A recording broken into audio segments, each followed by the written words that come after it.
मैं फराज हूँ। ये बात कुछ समय पहले की है। एक रात मैं अपने दोस्त के घर से वापस आ रहा था। रात काफी हो चुकी थी और गांव का रास्ता हमेशा की तरह सुनसान था।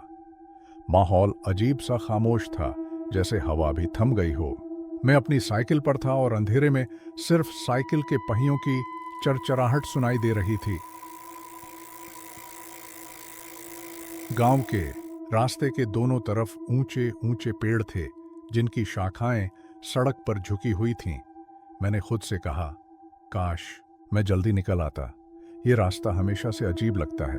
अचानक मेरी साइकिल की चेन उतर गई। मैं रुक कर उसे ठीक करने लगा। जैसे ही मैं झुका, मुझे ऐसा लगा जैसे माहौल एकदम असामान्य हो गया है। हर चीज खामोश थी और यह खामोशी मुझे भीतर तक चुभ रही थी। चेन ठीक करने के बाद मैंने साइकिल को धक्का देकर चलाना शुरू किया। रास्ते में थोड़ी दूर पर मुझे एक पुरानी झोंपड़ी दिखी। झोंपड़ी के आसपास की फिजा कुछ भारी सी लग रही थी। मैंने अपने कदम तेज कर लिए, लेकिन मुझे ऐसा लगने लगा जैसे हवा पूरी तरह रुक गई हो। पेड़ों की शाखाएं धीरे धीरे हिल रही थीं, लेकिन कोई हवा नहीं चल रही थी। मैं खुद से कहने लगा, शायद मैं ज्यादा सोच रहा हूं, लेकिन यह सब इतना अजीब क्यों लग रहा है। जैसे जैसे मैं झोंपड़ी के करीब पहुंचा, मुझे महसूस हुआ कि वह बहुत पुरानी और जर्जर हालत में थी। अंदर से हल्की रोशनी आ रही थी, जैसे कोई चिराग जल रहा हो। झोंपड़ी के करीब जाकर मैंने अंदर झांका। अंदर का कमरा खाली था।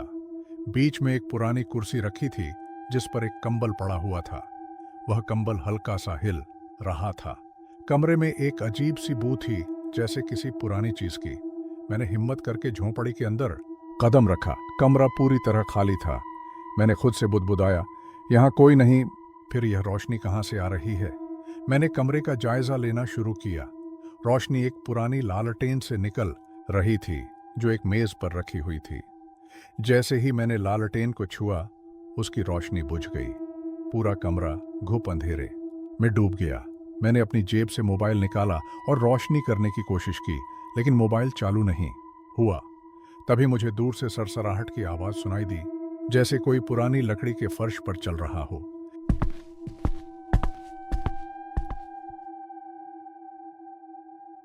मेरे दिल की धड़कन तेज हो गई। घबराते हुए मैं दरवाजे की तरफ बढ़ा, लेकिन अंधेरे में किसी चीज से टकरा गया। मैं हाथों से रास्ता टटोलने लगा, लेकिन कुछ दिखाई नहीं दिया। तभी मुझे लगा कि कमरे की फिजा और भारी हो गई है। मैंने दरवाजे को पूरी ताकत से धक्का दिया। आखिरकार दरवाजा खुला और मैं झोंपड़ी से बाहर भागा। लेकिन बाहर का रास्ता वैसा नहीं था जैसा पहले था।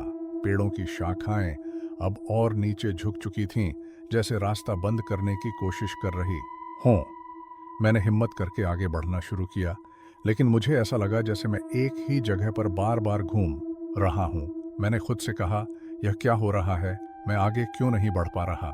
आखिरकार मैं फिर उसी झोंपड़ी के सामने आ गया। हैरानी और डर के मारे मैंने झोंपड़ी को देखा। अब उसका दरवाजा पूरी तरह खुला हुआ था और अंदर से हल्की रोशनी आ रही थी। हिचकिचाते हुए मैंने फिर से झोंपड़ी के अंदर कदम रखा। अब कमरे के बीच में एक मेज रखी हुई थी, जिस पर एक पुराना नक्शा रखा हुआ था। नक्शे पर एक गोल घेरा बना हुआ था और उस घेरे के बीच में झोंपड़ी का निशान था। मैंने नक्शे को उठाया और उसे गौर से देखने लगा। तभी मुझे महसूस हुआ कि मेरे पीछे कोई खड़ा है। मेरे दिल की धड़कन तेज हो गई। मैंने धीरे धीरे पीछे मुड़ने की कोशिश की, लेकिन मेरा पूरा शरीर जैसे जम गया था। कमरे में ठंड बढ़ती जा रही थी और मेरी सांसें तेज हो गई थीं। और तभी कमरे में कोई हल्की फुसफुसाहट सुनाई दी। मैंने डर के मारे नक्शा वहीं गिरा दिया और भागने की कोशिश की, लेकिन जैसे ही मैंने दरवाजे की तरफ कदम बढ़ाया, दरवाजा खुद ब खुद बंद हो गया। कमरा अब पूरी तरह अंधेरे में डूब चुका था और सिर्फ एक धीमी आवाज गूंज रही थी, तुम वापस नहीं जा सकते। उस रात मैंने जो देखा और महसूस किया, वह अब भी मेरे जहन में ताजा है। जब मैंने उस झोंपड़ी में खुद को फंसा पाया, तो मेरे दिल की धड़कन इतनी तेज हो गई थी कि मुझे लगा कि मेरी सांसें रुक जाएंगी। दरवाजा बंद हो चुका था और कमरे में चारों तरफ अंधेरा फैला हुआ था। मुझे लगा कोई मेरे करीब था। हवा में अजीब सी ठंडक और भारीपन था, जैसे कोई मुझे देख रहा हो। मेरे हाथ कांप रहे थे। मैंने दरवाज़ा खोलने की कोशिश की, लेकिन वह नहीं खुला। तभी एक धीमी मगर डरावनी आवाज़ फिर से सुनाई दी, फराज, नक्शे को पढ़ो। मैंने घबराते हुए फर्श पर गिरे नक्शे की तरफ देखा। मैंने उसे उठाया और कमरे के कोने में रखे लालटेन की तरफ बढ़ा। लालटेन ने फिर से जलना शुरू कर दिया था, जैसे वह अपने आप काम कर रही हो। नक्शा हाथ में लेते ही मेरे हाथों में गर्मी का एहसास हुआ। नक्शे पर एक लाल घेरा चमकने लगा।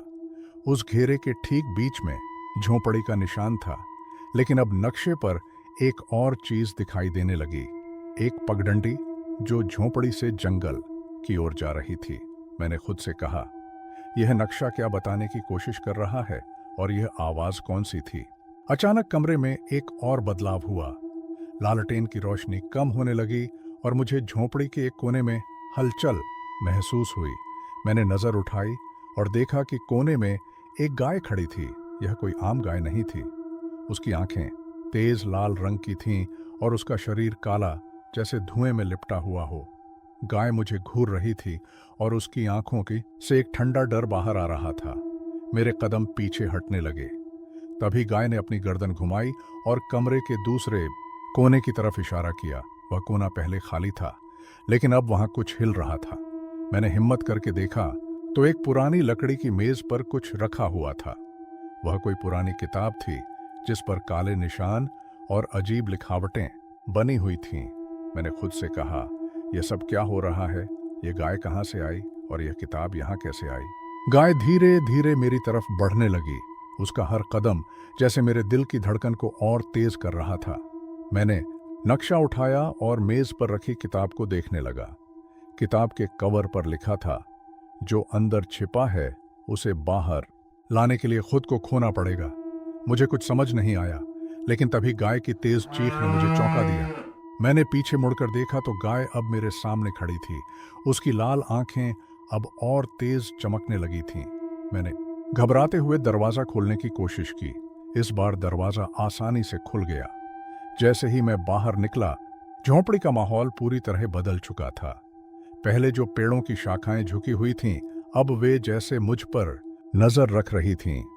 हवा में एक अजीब सी गूंज थी और चारों तरफ धुंध फैल गई थी।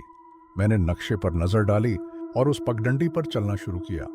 मेरे कदम भारी हो रहे थे, जैसे कोई मुझे रोकने की कोशिश कर रहा हो। हर कदम के साथ मुझे लगता जैसे किसी की नजरें मुझ पर थीं। थोड़ी दूर चलने के बाद मैं एक छोटे से तालाब के पास पहुंचा। नक्शे पर यह तालाब भी दिख रहा था, लेकिन यहाँ कुछ अजीब था।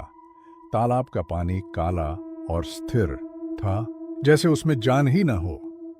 मैंने सोचा कि शायद यही वह जगह है जहां मुझे कुछ मिल सकता है। जैसे ही मैंने तालाब के पास कदम रखा, पानी की सतह में हलचल होने लगी।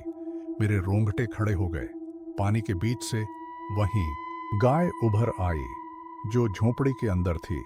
वह गाय अब मेरी तरफ बढ़ने लगी, लेकिन उसके साथ पानी भी ऊपर उठने लगा, जैसे वह तालाब से बाहर आ रहा हो।